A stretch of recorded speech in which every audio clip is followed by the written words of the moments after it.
Well, he was obviously an eccentric. I mean, that's why most people know about him, sad to say. And he must have been a handful, mustn't he? I mean, he was bad-tempered, he picked quarrels with everybody you can think of, he dressed in an extraordinary manner, he climbed trees until he was 84, didn't like to wear shoes, slept with a block of oak for a pillow, and picked a quarrel with everybody he could find. But apart from that, he was a remarkable naturalist.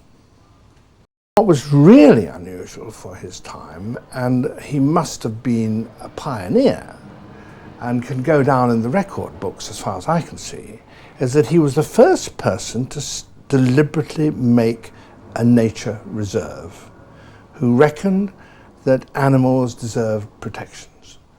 And he built this enormous wall right round his estate. It was an extraordinary thing to do. And I can't find any earlier parallel. He built special places for owls to nest, so he catered for animals, he provided for animals in a way that was quite ahead of his time. Do you know, I don't know when the next area as a sanctuary was picked up, because the important thing about him was not that he just looked at a wood and said, okay, we will put a little fence around this and notice saying keep out, it's reserved. It wasn't. He was much more extreme than that, as was his character.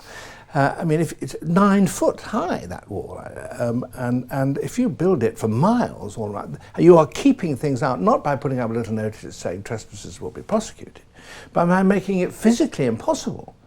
And so physically impossible that he could control the sort of animals that were in there. I mean, he expelled badgers. He regretted later that he had expelled badgers. But he could decide that he would not have badgers in his day. And so it was an enormous area that he controlled in an ecological sense.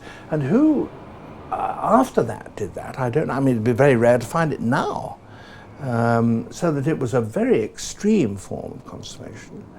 And of course, he had this huge war when, and rightly too, when a soap factory was built, actually contiguous, I mean, alongside the place, and started pumping out acid fumes and one thing and another. And he went to war in a very, very big way with the soap manufacturers, and won, of course. Now, when naturalists take on industry next after that, I'm not sure. But I guess it was some time after that before anybody took that view. And I don't think he is still, even now, as far as the public is concerned, recognised as his importance as a pioneer conservationist.